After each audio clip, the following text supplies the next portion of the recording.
खुशियाँ, बांटते चलो खुशियाँ, बांटते चलो खुशियाँ, तब ही बनोगे महान। हर बोझ को उठाना होगा फिर कितना आसान, हर बोझ को उठाना होगा फिर कितना आसान। बांटते चलो खुशियाँ, बांटते चलो खुशियाँ, तब ही बनोगे महान। हर बोझ को उठाना होगा फिर कितना आसान, हर बोझ को उठाना होगा फिर कितना आसान।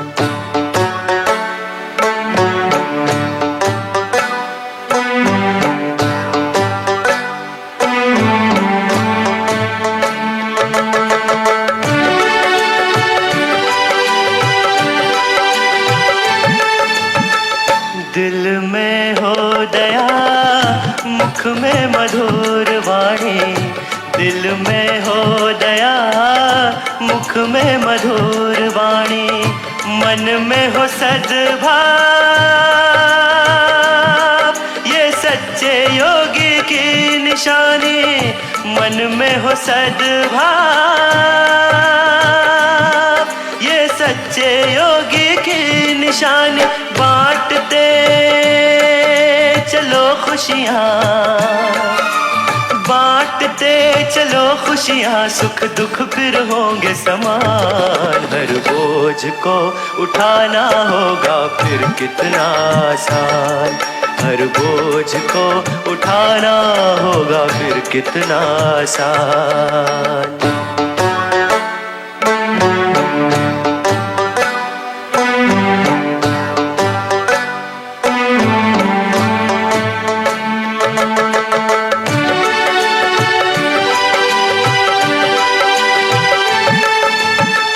ना व्यर्थ बातों में उलझाओ अपना मन, ना व्यर्थ बातों में उलझाओ अपना मन। ज्ञान से बनाओ सफल अपना ये जीवन, ज्ञान से बनाओ सफल अपना ये जीवन। बांटते चलो खुशियाँ, बांटते चलो खुशियाँ, बन जाएगा धनवान। हर बोझ को उठाना होगा फिर कितना आसान, हर बोझ को उठाना होगा फिर कितना आसान। बांटते चलो खुशियाँ, बांटते चलो खुशियाँ, तब ही बनोगे महान। हर बोझ को उठाना होगा फिर कितना आसान, हर बोझ को उठाना होगा फिर कितना आसान।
ओम शांति। बांटते चलो खुशियाँ। कैसे बांटेंगे खुशियाँ? खुशियाँ बांटने का तरीका क्या है? पहले तो सबको बाबा का परिचय दो, तब तो बांट सकेंगे ना खुशियाँ। उनको भगवान की पहचान मिल जाए, फिर कैसे उनको याद करना है वो समझ मिल जाए, और जब वो समझ मिल जाएगी, उनको याद करेंगे तो खुशियाँ ही खुशियाँ होगी। और उनको खुशियाँ मिलेगी तो फिर हमको तो और ही डबल खुशियाँ मिलेगी। तो बांटते चलो। आज बाबा ने कहा सब पर रहम करो। बहुत आत्माएं भटक रही है, बहुत ढूंढ रही है, बहुत पुकार रही है। इसीलिए रहम दिल बन करके सबको बाप का परिचय दो। ये भी एक बहुत बड़ा रहम है, किसको बाप का परिचय देना। ढूंढ तो रहे हैं सब, दुखी तो सब है, तो कैसे उनकी याद से आत्मा को सुख मिलता है, खुशी मिलती है, शक्ति मिलती है, ये अनुभव कराओ। आज तो प्यारे अव्यक्त बाप दादा का दिन है, वो भी बड़ी खुशियों का दिन है। और दूर दूर से हमारे डबल विदेशी भाई बहने पहुंच गए हैं बाप दादा के मिलन के लिए। तो हमने तो इनको कहा कि यहाँ ही हम दिखाते हैं। कहते नहीं, हम तो नीचे जाएंगे, हम तो नीचे जाएंगे, है ना। डबल विदेशी जो नीचे जाएंगे, आज हाथ उठाओ। देखो थोड़े, क्यों? हाँ, ट्रांसलेशन मिल रहा है, सब नीचे जाएंगे। तो डबल विदेशियों को तो नीचे जाने की पूरी छुट्टी है। आपके लिए बसेस मिल जाएगी। हाँ, 4 बजे से बसेस मिल जाएगी, 3 बजे से 4 बजे से, तो आप ज़रूर जाएंगे। पर भारत वाले तो यहाँ ही देखेंगे, और मधुबन वाले तो जिनको अपने साधन है वो तो भले जाएं, उनके ऊपर है। बाकी यहाँ तो ओम शांति भवन में इस बड़ी स्क्रीन पर, या खास स्क्रीन बनवाई है, यहाँ पर भी सब कुछ दिखाया जाएगा। जो नीचे का पूरी ट्रांसमिशन देंगे, और जो इंग्लिश में चाहते हैं उनको इंग्लिश ट्रांसलेशन भी यहाँ से ही मिलेगी। वह जो नीचे जाना चाहते हैं, डबल विदेशियों के लिए खुली छुट्टी है, बसें मिलेगी और वापस भी ले आएंगे। परंतु भारत वालों के लिए हम, क्योंकि इतनी बसें तो होगी नहीं, विदेशी भी बहुत है, ज्ञान सरोवर में भी बहुत है, तो वो तो नीचे जाएंगे। तो इसीलिए यहाँ तो प्रोग्राम चलेगा उसी रूप से। तभी हम सुनेंगे बाबा के महावाक्य, और फिर मुरली के बाद सभी डबल विदेशियों को फिर से सारा प्रोग्राम सुनाएंगे। और जैसे आप जानते हैं कि बाप दादा मिलन के लिए 5 बजे से सूरज भाई का क्लास होता है, और उसके बाद फिर 6:15 बजे तक कुछ योग करते हैं। फिर उसके बाद बाबा को भोग लगता है, और फिर बाप दादा मिलन की वीडियो चलती है। और फिर जो हमारे वरिष्ठ भाई बहने हैं वो अपना संबोधन देते हैं। तो इस प्रकार का प्रोग्राम नीचे चलेगा। तो सुनेंगे बाबा के महावाक्य। आज 12/10/2022 है। मीठे बच्चे, तुम्हें रूहानी कमाई में बहुत बहुत ध्यान देना है। रूहानी कमाई, जिस्मानी कमाई में तो कितना ध्यान देते आए, अब इस रूहानी कमाई में बहुत बहुत ध्यान देना है। सिर पर विकर्मों का बोझा बहुत है, इसलिए समय वेस्ट नहीं करना है। मीठे बच्चे, तुम्हें रूहानी कमाई में बहुत बहुत ध्यान देना है। सिर पर विकर्मों का बोझा बहुत है, इसलिए समय वेस्ट नहीं करना है। प्रश्न है, जिन बच्चों का ध्यान रूहानी कमाई में होगा, कैसे करेंगे रूहानी कमाई? ज्ञान मनन चिंतन से भी रूहानी कमाई होती है, योग से भी होती है, धारणा से भी होती है, तो सेवा से भी होती है। चारों सब्जेक्ट से रूहानी कमाई होती है। तो प्रश्न है, जिन बच्चों का ध्यान रूहानी कमाई में होगा, उनकी निशानी क्या होगी? क्या निशानी होगी उनकी? बाबा ने निशानियां बताई है। कैसे पता चलेगा कि इनको रूहानी कमाई करने पर ध्यान है? उत्तर, वो कभी भी झरमुई जगमुई में अपना समय बर्बाद नहीं करेंगे। शरीर निर्वाह करते हुए भी रूहानी कमाई में समय लगाएंगे। लौकिक कारोबार, धंधा, नौकरी वो भी करेंगे। पेट के लिए तो चाहिए ना, आजीविका के लिए। लेकिन बाबा कहते हैं शरीर निर्वाह करते हुए भी रूहानी कमाई में समय लगाएंगे। सुबह उठकर बहुत बहुत प्यार से बाप को याद करेंगे। याद से आत्मा उड़ती रहेगी। दूसरा, वो बाप समान रहम दिल बन अपने ऊपर और सर्व के ऊपर रहम करेंगे। अपना समय, श्वास, संकल्प शक्ति सेवा में लगाएंगे। और झरमुई जग में इधर उधर की बातों में अपना ये सब नहीं बर्बाद करेंगे। दूसरा, वो बाप समान रहम दिल बन अपने ऊपर और सर्व के ऊपर रहम करेंगे। सबको बाप का परिचय देंगे। गीत है, तुम ही हो माता पिता, तुम ही हो।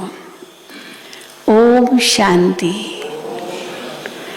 बच्चों ने गीत में माता पिता की महिमा सुनी। जैसे कोई घर में बच्चे रहते हैं तो फिर उनके माता पिता और दादा होते हैं। परिवार माना बच्चे भी हो, माँ बाप हो, फिर दादा दादी वो भी होते हैं। 3 जनरेशन तो एक घर में रहती है। तो जैसे कोई घर में बच्चे रहते हैं तो माता पिता दादा होता है ना। दादे से वर्षा मिलता है, ग्रैंडफादर से वर्षा मिलता है बाप द्वारा, क्योंकि दादे की मिल्कियत बड़ों की मिल्कियत होती है। अब ग्रैंडफादर को भी उनके पूर्वजों ने, उनके पिता दादा ने दी है तो वो फिर चलती आती है। मकान तो ऐसे ही चलते हैं ना। तो पर दादा का मकान फिर दादा को मिला, फिर बच्चे को मिला, फिर उनके बच्चे को, तो वो फैमिली का चलता ही रहता है। क्योंकि दादे की मिल्कियत बड़ों की मिल्कियत होती है, तो ये भी सबसे बड़ा है। शिव बाबा, फिर ब्रह्मा बाबा, मम्मा, फिर हम उनके बच्चे, तो ये भी सबसे बड़ा है। कितना बड़ा परिवार है ये। दुनिया वालों को तो ये पता ही नहीं है कि ये भी परिवार है, यहाँ भी दादा है, माँ बाप है, बच्चे हैं। दुनिया वालों को तो पता ही नहीं है। बच्चों को पता है कि ये परिवार है। तुम ही हो माता पिता, तुम ही हो कहते हैं ना। तो ये दादे के लिए शब्द है, शिव बाबा के लिए है। तो उनका परिचय देना पड़े सबको, ताकि वो भी इस परिवार में ऐड हो जाए। तो उनका परिचय देना पड़े, चाहे सम्मुख हो, चाहे चित्रों द्वारा, चाहे प्रोजेक्टर द्वारा। उस समय, बाबा के समय, प्रोजेक्टर बहुत यूज हुए, बहुत चलते थे। प्रोजेक्टर होता था, उसमें पहले तो एक एक स्लाइड डालते थे, फिर निकालो, समझाया, फिर निकालो, फिर स्लाइड डालो, फिर समझाया, फिर निकालो, फिर स्लाइड डालो। फिर उसके बाद आया प्रोजेक्टर जिसमें एक सर्कल होता था और सारे स्लाइड्स एक साथ डाल देते थे। फिर वो बटन दबाते थे, एक स्लाइड आता, फिर दूसरा स्लाइड आएगा, फिर तीसरा, ऐसे भी प्रोजेक्टर्स बहुत यूज़ हुए। अभी तो ये सब नहीं करते। तो बाबा कहते हैं तो चाहे सम्मुख हो, चाहे चित्रों द्वारा, चाहे प्रोजेक्टर द्वारा, तो दादे का परिचय देना बहुत ज़रूरी है। ग्रैंडफादर है वो हमारा, उसका परिचय देना बहुत ज़रूरी है। जिस्मानी दादा तो साकार होता है, लौकिक दादा। अब तुम्हारी बुद्धि में पहले कौन आया? दादा, माना ग्रैंडफादर शिव बाबा। भल प्रोजेक्टर द्वारा समझाओ, वो भी नंबरवार चित्र दिखाने हैं। पहले पहले परम पिता परमात्मा की समझानी देनी है। तो परम पिता परमात्मा से तुम्हारा क्या संबंध है, और फिर प्रजापिता ब्रह्मा से क्या संबंध है? तो पहले पहले शिव का चित्र दिखाना चाहिए, फिर है लिखत, शिव बाबा के बारे में लिखत। जो प्रदर्शनी पर समझाते हैं वह मैगजीन भी बनाते हैं, तो पहले पहले परिचय देना है शिव बाबा का। गीता में भी लिखा हुआ है भगवानुवाच, तो पहले भगवान का परिचय देना चाहिए। सबको भगवान का परिचय सबसे पहले दो। तुम सबकी बुद्धि चली गई है ऊपर। भगवान का परिचय माना बुद्धि कहाँ गई? ऊपर। सबसे ऊंचा है परम पिता परमात्मा निराकार शिव बाबा, फिर ब्रह्मा विष्णु शंकर। फिर यहाँ आओ तो जैसे घर में माता पिता और दादा बैठे होते हैं, वो है हद का और ये है बेहद का। लगता है ना? शिव बाबा ग्रैंडफादर, बाप माँ, हम सब बच्चे, परिवार। तो ये है बेहद का। चित्र सहित सारी लिखतें होनी चाहिए, फर्क भी बताना चाहिए। अब क्या क्या फर्क बताते हैं हम लोग? अनेक मनुष्य हठ योग सिखाते आए हैं, तो आज बाबा ने कहा ये भी फर्क बताओ, यहाँ पर हम क्या सीखते हैं और दुनिया में क्या सीखते हैं। कई योगा स्कूल्स है चारों तरफ, तो योगा स्कूल्स में क्या सिखाते हैं? हठ योग ही सिखाते हैं ना, राजयोग का तो किसको पता ही नहीं है। तो बाबा कहते हैं अनेक मनुष्य हठ योग सिखाते आए हैं और एक परमात्मा राजयोग सिखाते हैं, जिससे मुक्ति, जीवन मुक्ति मिल रही है। यहाँ है ही एक निराकार परम पिता परमात्मा शिव भगवानुवाच की बात। जैसे लौकिक माँ बाप दादा बच्चों की बुद्धि में याद पड़ते हैं, हूबहू तुम्हारी बुद्धि में भी ऐसे ही याद है कि माता पिता, वो शिव बाबा ग्रैंडफादर, हाँ सबकी बुद्धि में याद है। तो हूबहू तुम्हारी बुद्धि में भी ऐसे है। ये सिर्फ पारलौकिक है और वो लौकिक है। तुमको निश्चय है कि ये है शिव बाबा, हमारा बाप है, तो उनको याद करना चाहिए। बाप है, याद करना चाहिए, परंतु बच्चे भूल जाते हैं, टाइम बहुत वेस्ट करते हैं। वेस्ट टाइम नहीं करना चाहिए। हाँ, बाबा की बहुत बड़ी शिक्षा, टाइम वेस्ट नहीं करना चाहिए, क्योंकि विकर्मों का बोझा सिर पर बहुत है। आत्मा में खाद पड़ गई है, तो लिखना चाहिए परमात्मा कौन है। अभी अभी बाबा बच्चों को समझा रहे कैसे सेवा करो, फिर बाबा बच्चों को सावधानी भी देते हैं, टाइम वेस्ट नहीं करना चाहिए, क्योंकि सिर पर पापों का बोझा बहुत है। तो लिखना चाहिए परमात्मा कौन है। परमात्मा के चित्र और श्री कृष्ण के चित्र पर घड़ी घड़ी समझाना चाहिए। नरक और स्वर्ग के गोले भी बड़े अच्छे मशहूर है। हमारा त्रिमूर्ति चक्र का जो चित्र है ना, उसके साइड में नरक और स्वर्ग के गोले हैं। तो बाबा कहते वो भी चित्र बहुत अच्छा है। स्वर्ग और नरक के गोले बड़े अच्छे मशहूर है। नरक के गोले पर लिख देना चाहिए ये है रावण राज्य, भ्रष्टाचारी दुनिया, और स्वर्ग के गोले पर लिखो कि ये है श्रेष्ठाचारी दुनिया। तो टाइम भी लिखना चाहिए, स्वर्ग इतना समय, नरक इतना समय। देखो चढ़ती कला उतरती कला का भी चित्र है। कौन सा है चढ़ती कला उतरती कला का चित्र? हाँ, सीढ़ी का जो चित्र है वो चढ़ती कला उतरती कला का चित्र है। क्योंकि उतरती कला में 5000 वर्ष और चढ़ती कला कितने समय में? 1 सेकेंड। और चढ़ती कला 1 सेकेंड में, तो ये जंप हो गया ना, एकदम नीचे से एकदम ऊपर, तो ये जंप हो गया ना। ये मुख्य बात समझाने की है। फिर है उसके बाद विराट रूप। हमारे म्यूजियम के अंदर बिल्कुल जैसे बाबा ने कहा ना, वैसे ही चित्र बनाए हैं। सीढ़ी के बाद फिर विराट रूप का चित्र है। तो फिर बाबा कहते फिर है विराट रूप, जिसमें ब्राह्मण चोटी ईश्वरीय संप्रदाय है।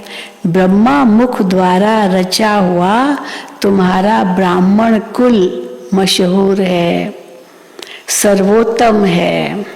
तो सबको समझाने के लिए ये चित्र बहुत जरूरी है। वैरायटी धर्मों का झाड़, ये भी अच्छा है। बाबा को सब चित्र बहुत अच्छे लगते हैं। वैरायटी धर्मों का झाड़, ये भी अच्छा है चित्र। बच्चों को स्वदर्शन चक्रधारी बनना है, तो चक्र का भी ज्ञान देना है। फिर चक्र कैसे फिरता है, ब्रह्मा सरस्वती का हीरो हीरोइन का पाठ कैसे है, दिखा है ना, ब्रह्मा सरस्वती ऊपर बैठे, उनका हीरो हीरोइन का पाठ है सारे चक्र में। तो ब्रह्मा सरस्वती का हीरो हीरोइन का पाठ कैसे है, तो गोले का भी चित्र बड़ा होना चाहिए।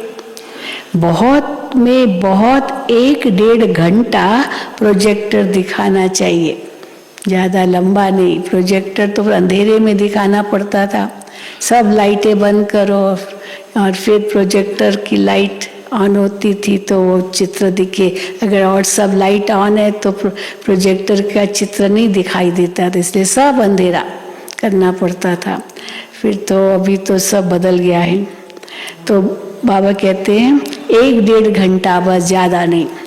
कई बार बाबा प्रोजेक्टर के लिए तो पसंद नहीं करते थे। बाबा कहते सब अंधेरे अंधेरे में, अब कोई सो रहा है, कोई हंस रहा है, कोई बातें कर रहा है, कैसे पता चलेगा अंधेरे में? आप भले कितना भी चित्र दिखाओ। और ज़्यादा में ज़्यादा 1-1.5 घंटा, उससे ज़्यादा भी नहीं होना चाहिए, नहीं तो बोर हो जाते हैं ना, थक जाते हैं। तो बहुत में बहुत 1-1.5 घंटा प्रोजेक्टर दिखाना चाहिए, क्योंकि मनुष्य इन बातों में थक जाते हैं, ज़्यादा सुनते हैं। तो स्टोरी तो कोई नहीं है। आप फिल्म देखने जाते हैं, 3-3 घंटा फिल्म देखते हैं, थकते नहीं हैं, क्योंकि कहानी है। इसके बाद क्या, इसके बाद क्या, यहाँ तो कहानी नहीं, यहाँ तो ज्ञान है। तो इसलिए बाबा कहते हैं स्टोरी तो कोई नहीं है, ये तो ज्ञान की बात है। पहले जब लिखे तब अंदर में आ सके, तब कैसे एंट्री दो, वो बाबा कहते हैं। तो दिखाने के लिए टिकट रखनी चाहिए, पर कौन सी टिकट? पैसे वाली टिकट नहीं।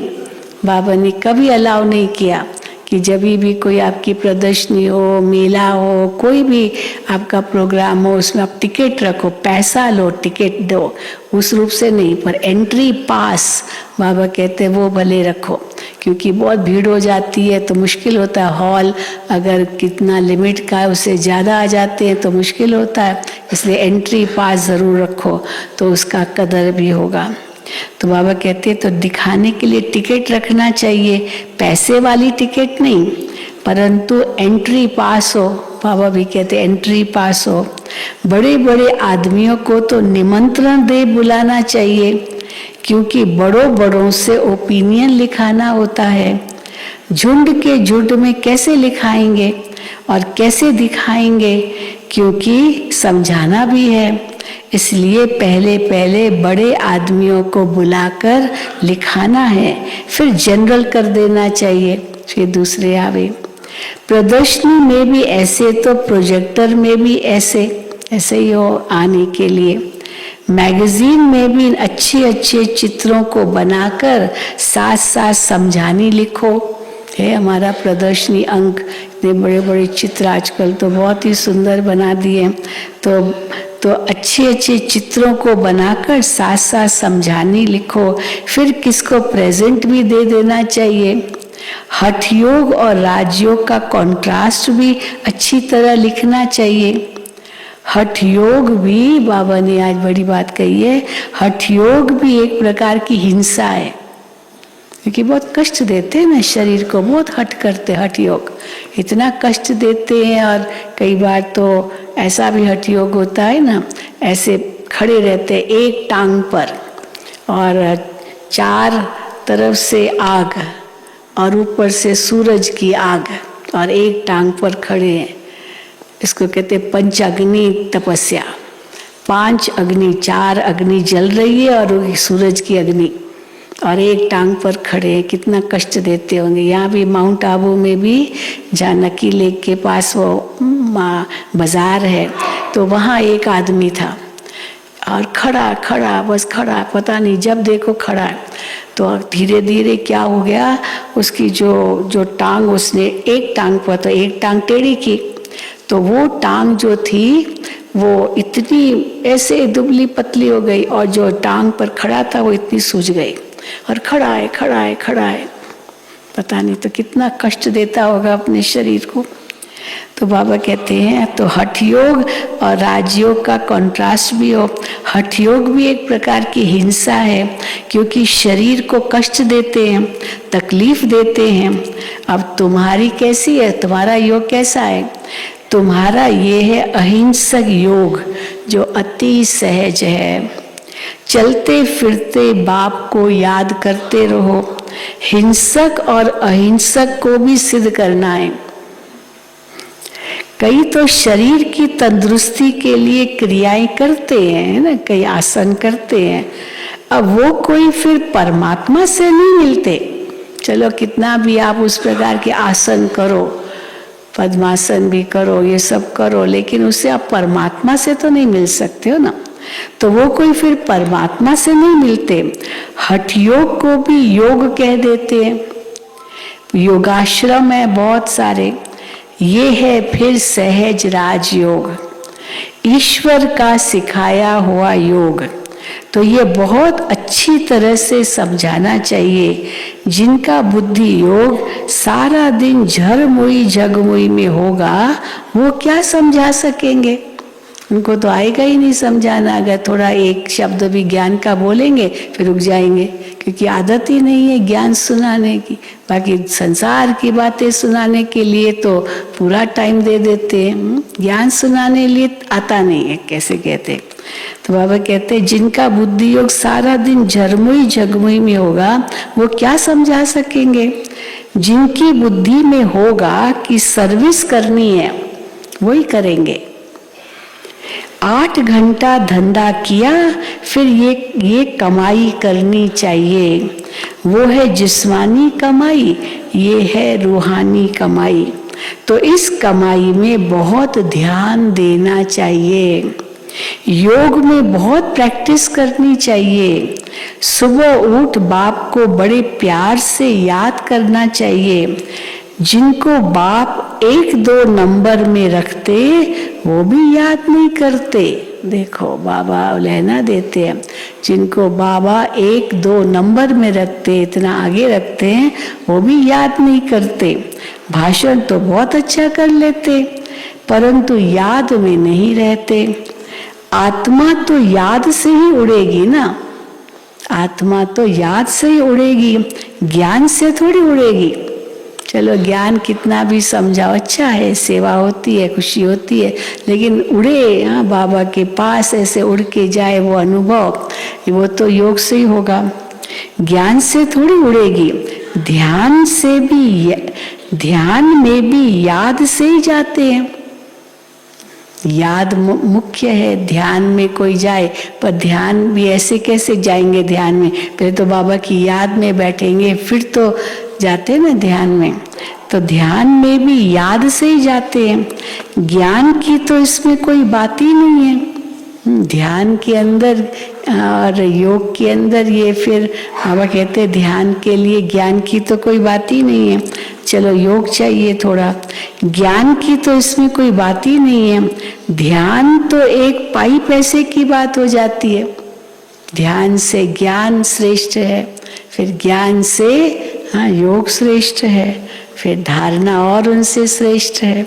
तो बाबा कहते ध्यान तो एक पाई पैसे की बात हो जाती है, कोई साक्षात्कार करते हैं।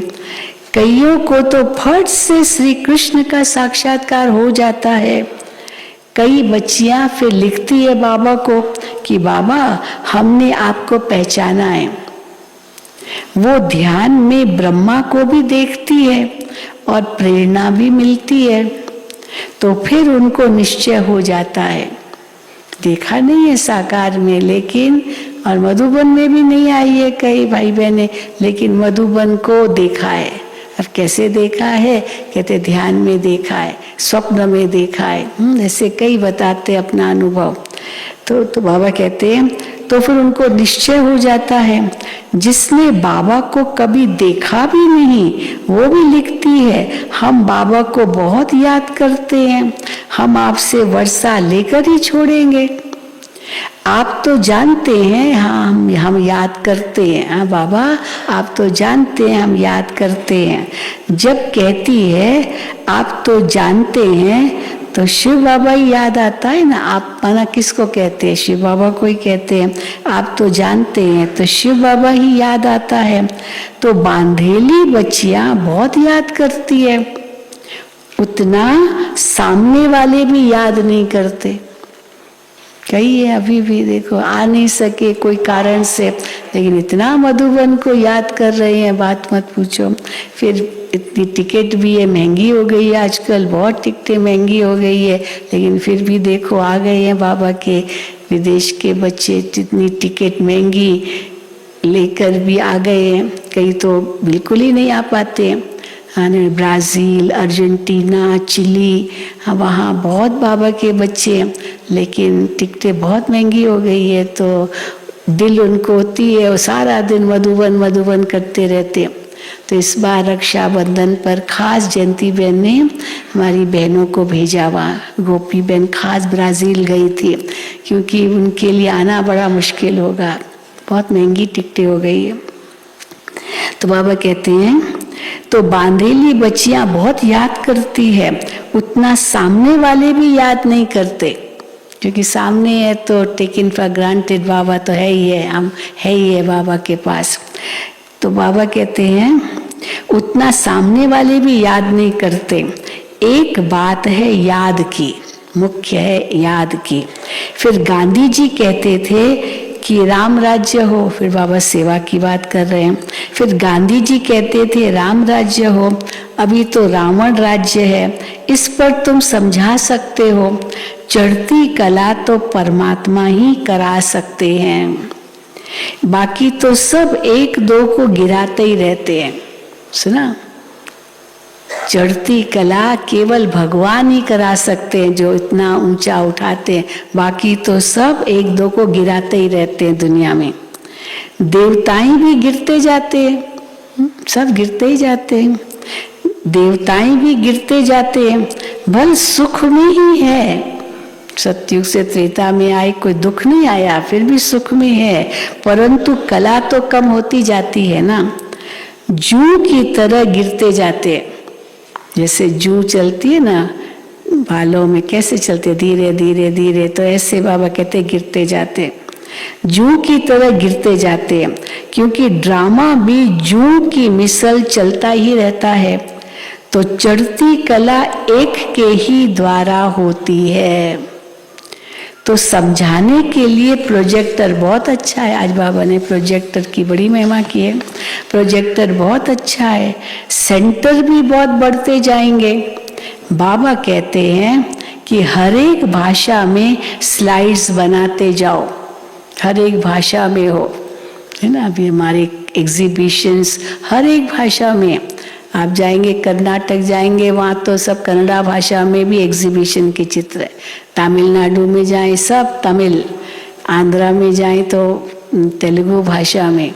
हम नेपाल गए थे, नेपाल में भी नेपाली भाषा में बना है। तो सब भाषाओं में, विदेशों में जाए फ्रेंच में, जर्मन में, स्पेनिश में, सब बाबा के ज्ञान स्पष्ट लिखते हैं, चित्र बनाते हैं।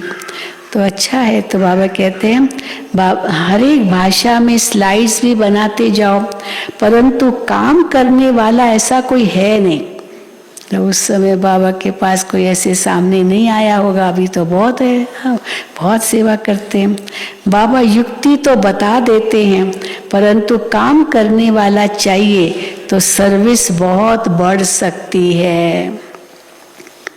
बच्चों को अपने भाई बहनों पर बहुत रहम करना चाहिए। रहम करो, हाँ, उनकी सेवा करो। बच्चों को अपने भाई बहनों पर बहुत रहम करना चाहिए। बाबा रहम दिल है ना। मेरा आना भी भारत में ही होता है, और जगह आना मेरा नहीं होता। शिव जयंती भी भारत में मनाई जाती है, परंतु जानते नहीं हैं। समझो, अब बाबा और धर्मों की बात करते हैं। समझो, हम भारत में तो शिव जयंती मनाते, परंतु जानते नहीं हैं शिव बाबा को। समझो क्राइस्ट की जयंती मनाते हैं, है ना। 25 दिसंबर को क्राइस्ट की जयंती मनाते हैं, बर्थडे ऑफ क्राइस्ट। समझो क्राइस्ट की जयंती मनाते हैं, तो उनके कर्तव्यों को तो जानते हैं, क्राइस्ट ने क्या क्या किया, परंतु शिव का कर्तव्य नहीं जानते हैं। वही पतित पावन है। भारत बड़े ते बड़ा तीर्थ है। गीता में श्री कृष्ण का नाम डालने से इतने बड़े तीर्थ भारत की महिमा गुम हो गई है। और कैसे पता चलता है कि भारत की महिमा गुम हो गई है? क्योंकि शिव बाबा के बदले श्री कृष्ण का नाम डाल दिया है। तो बाबा ने वही बताया कि कैसे महिमा गुम हो गई है शिव बाबा की। देखो, मोहम्मद गजनवी ने मंदिर लूटा, सोमनाथ का मंदिर लूटा। अगर उनको ये मालूम होता कि ये हमारे बाबा का मंदिर है, ये अल्लाह का मंदिर है, तो लूटता क्या? ये अल्लाह का है। ये यादगार जो शिवलिंग है, ये अल्लाह का यादगार है। मक्का में तो है मक्केश्वर, वो काबा का पत्थर, लेकिन ये भी वो अल्लाह का यादगार है। अगर ये उसको पता होता तो वो कभी नहीं लूटता। तो बाबा कहते हैं, अगर उनको ये मालूम होता कि ये हमारे बाबा का मंदिर है तो लूटता थोड़ी। अल्लाह के मंदिर को कौन लूटेगा? जिसने स्वर्ग की स्थापना की। अगर शिव बाबा को जाने तो कभी मंदिर को हाथ न लगाए, लेकिन क्यों हाथ लगाया, क्यों लूटा? हाँ, ये हिंदुओं का भगवान है, ये समझ करके तो कभी मंदिर को हाथ न लगाए।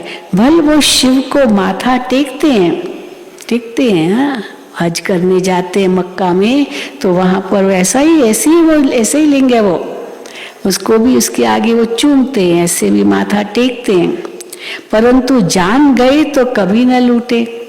सिर्फ गीता में श्री कृष्ण का नाम डालने से ये सब कुछ हुआ है, जो शिव बाबा को भूल गए हैं।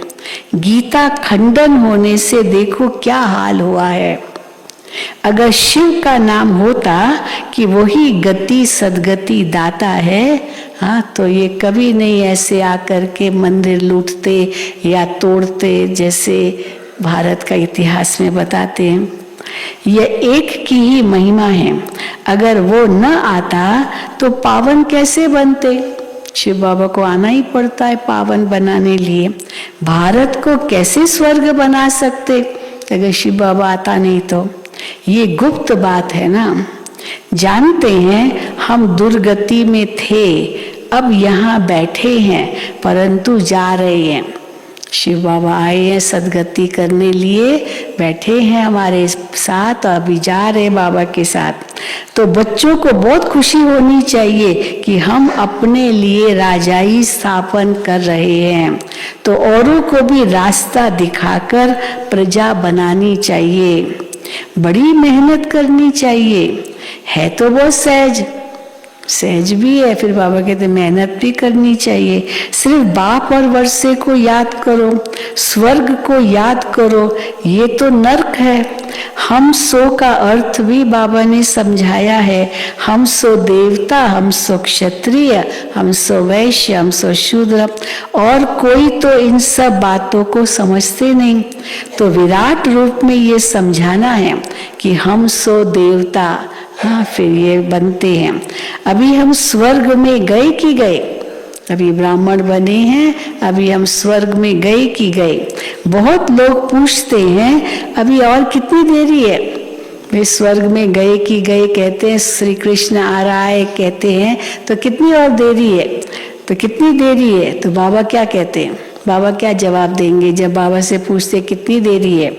तो बाबा कहते तुम तैयार कहाँ हुए हो, जो स्वर्ग में जाने वाले वो अभी तैयार ही नहीं हुए हैं, तो गेट कैसे खोले, पर्दा कैसे हटाए।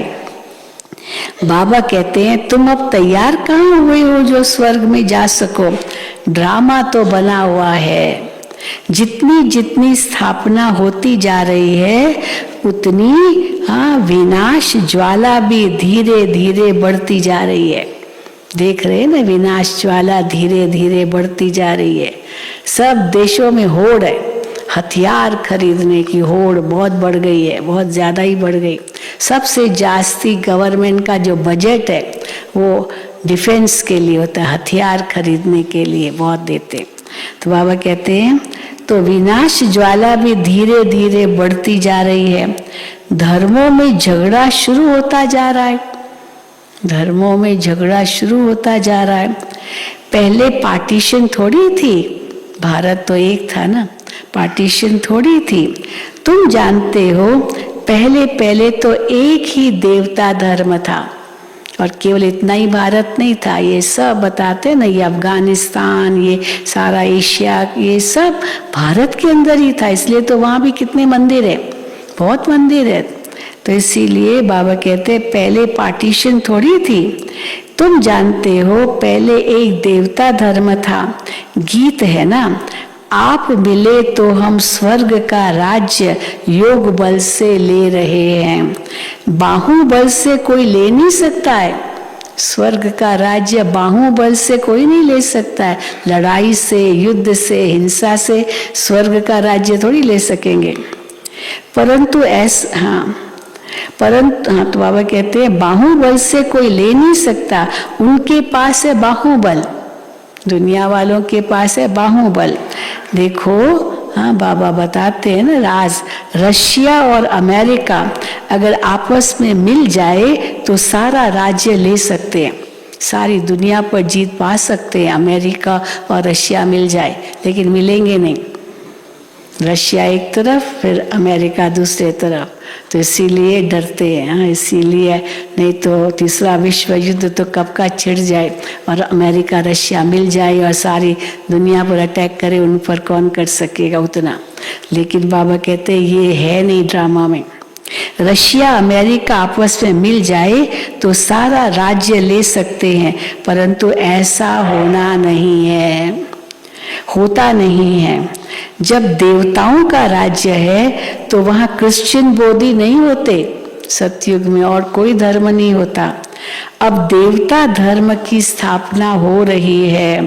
भारत अविनाशी खंड है, बाप भी यहाँ आए हैं ना।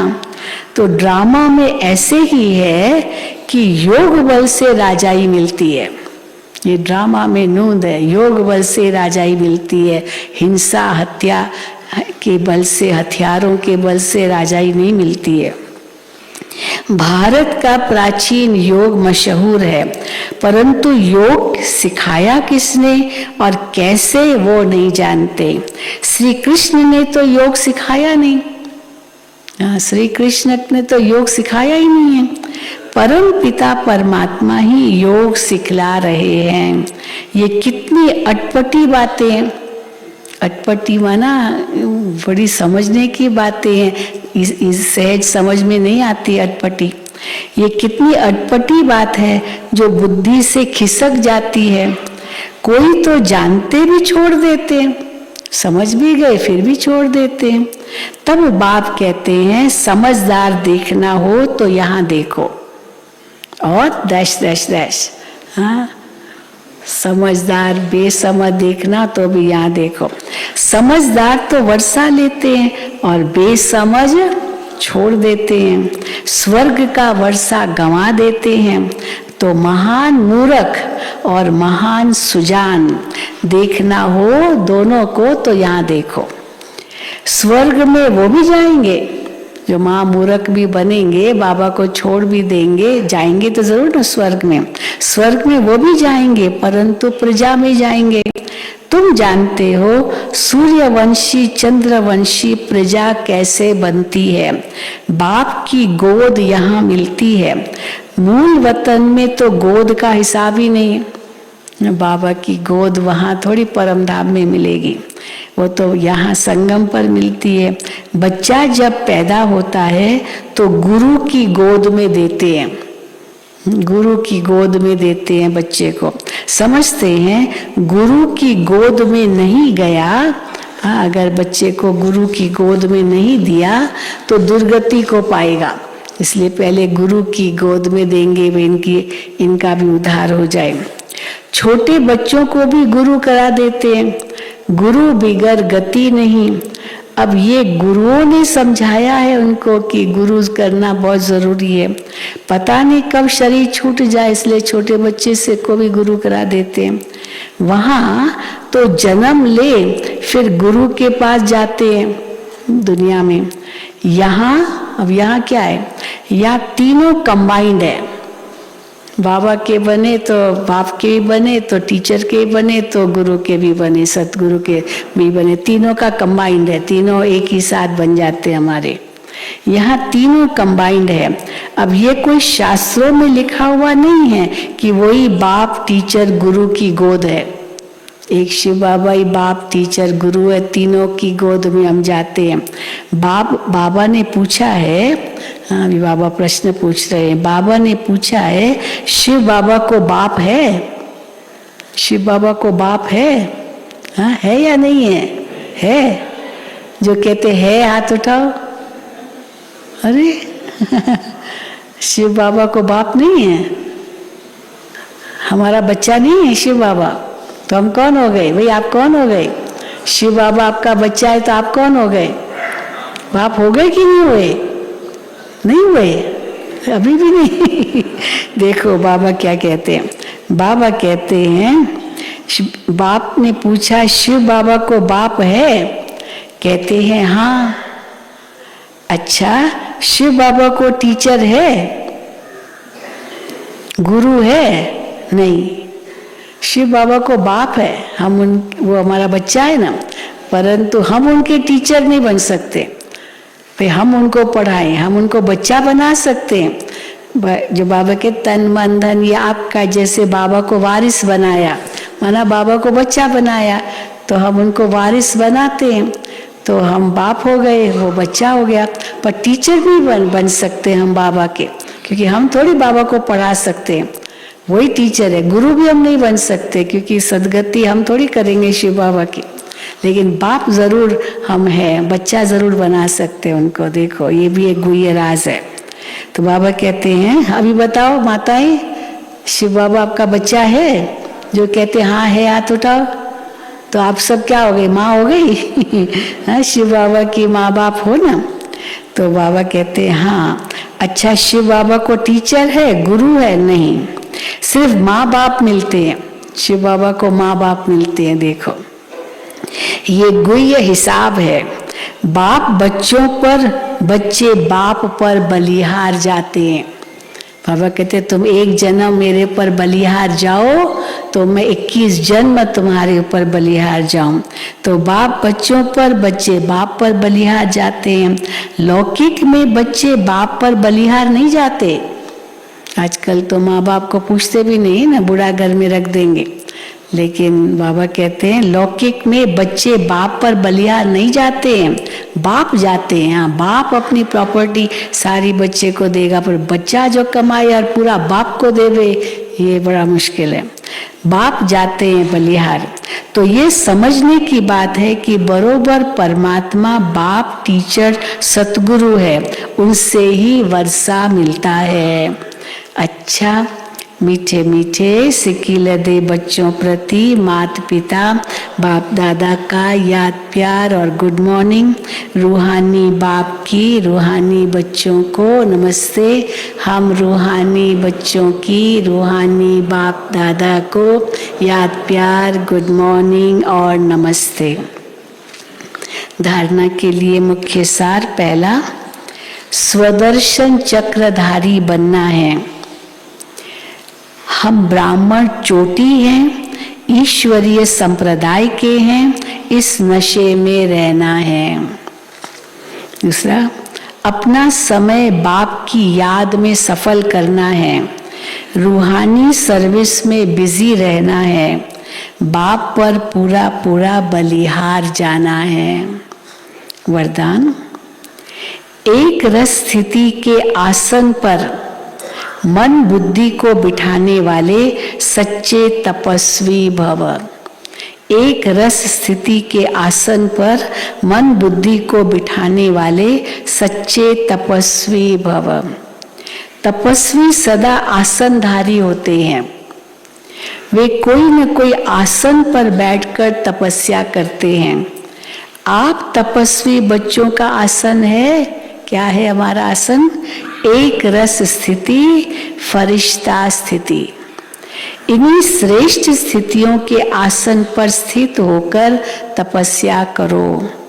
जैसे स्थूल आसन पर शरीर बैठता है, ऐसे श्रेष्ठ स्थिति के आसन पर मन बुद्धि को बिठा दो और जितना समय चाहो, जब चाहो आसन पर बैठ जाओ। कौन सा आसन?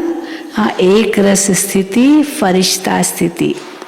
इस समय श्रेष्ठ स्थिति के आसन पर बैठने वालों को भविष्य में राज्य का सिंहासन प्राप्त होता है। भविष्य राज्य सिंहासन प्राप्त करने के लिए इस समय श्रेष्ठ स्थिति के आसन पर बैठो। स्लोगन, दूसरे के विचारों को अपने विचारों से मिलाकर सर्व को सम्मान देना ही माननीय बनने का साधन है। माननीय, लोग आपको माने, आपको महान समझे, उसके लिए दूसरे के विचारों को अपने विचारों से मिलाकर सर्व को सम्मान देना ही माननीय बनने का साधन है। अच्छा, ओम शांति, ओम शांति, ओम शांति। तो जैसे बताया, आज बाप दादा से मिलन का दिन है और हाँ, तो जैसे बताया, आज तो डबल विदेशियों को पूरी छुट्टी है नीचे जाने की। 4 बजे से आपको बसेस मिलेगी और सीधा डायमंड हॉल में जाएंगे। हर एक को बैज ज़रूर होना चाहिए। और सूरज भाई का क्लास होता है 5 से 6 और फिर भोग लगता है, फिर 6:30 से बाप दादा मिलन का वीडियो दिखाया जाता है। इसीलिए मधुबन वाले जो जाना चाहें वो अपने साधन से जाएं, बसें केवल डबल विदेशियों के लिए ही होगी। तो अभी हम सब बाबा की याद में बैठेंगे। एक हमारे बहुत मीठे भाई हैं, मोहित रस्तोगी, आप बरेली से आए हैं, बहुत अच्छा गीत गाते हैं। अब उनकी बहुत इच्छा है तो हमने कहा ठीक है आ जाओ। तो मोहित भाई बरेली से आइए जल्दी बाबा की याद में। भाई बहुत अच्छा गीत गाते हैं, इनका पूरा परिवार आया है, बाबा के आगे गीत गाएंगे। भले योग में बैठेंगे, बैठ के गाएंगे, खड़े होके।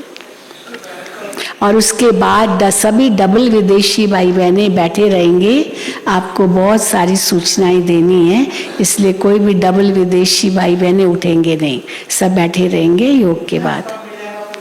जी बाबा की, हाँ बैज, वो बैज तो सबको मिला होगा ना, जिन्होंने अपना फॉर्म नहीं भरा है उनको बैज नहीं मिला है, तो वो बैज देंगे। डबल विदेशी बैठे रहेंगे, आपको सब बता रहे, सारा आपको सब डिटेल बताएंगे, सब सूचना, इसलिए कोई भी जाएंगे नहीं डबल विदेशी। All double foreigners will remain seated after meditation. There are many instructions to be given. Om Shanti.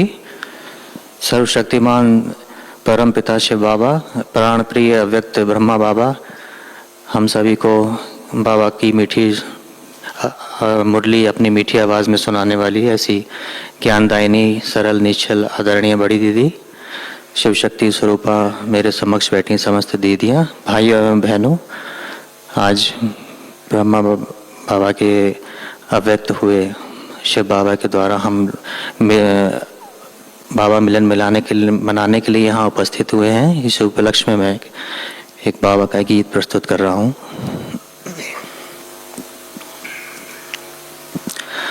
बाबा से मिलन मनाए ये है कामना, बाबा से मिलन मनाए ये है कामना, यादों में समा जाए ये है साधना, है मना चल मेरे मना, है मना चल मेरे मना,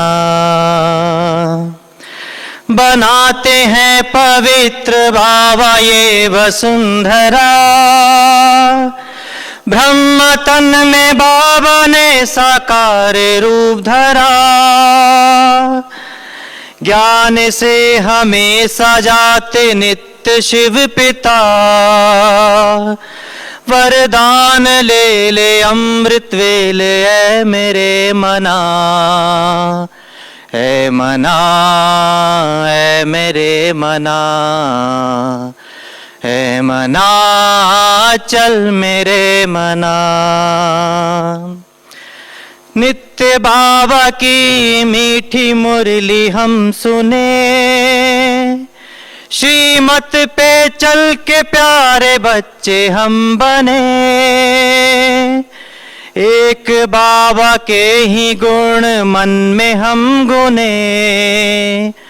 बाबा जो सुनाते वो करे ना अनसुना, है मना चल मेरे मना, है मना चल मेरे मना।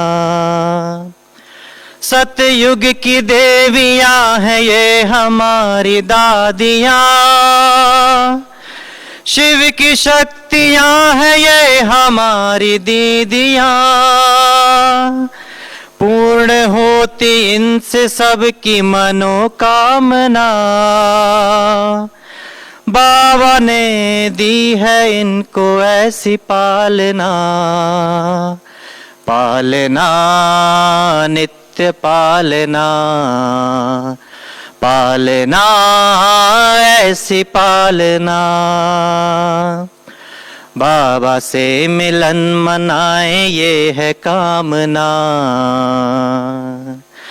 यादों में समा जाए ये है साधना, है मना चल मेरे मना, है मना चल मेरे मना, है मना चल मेरे मना, है मना चल मेरे मना। ओम शांति। Thank you.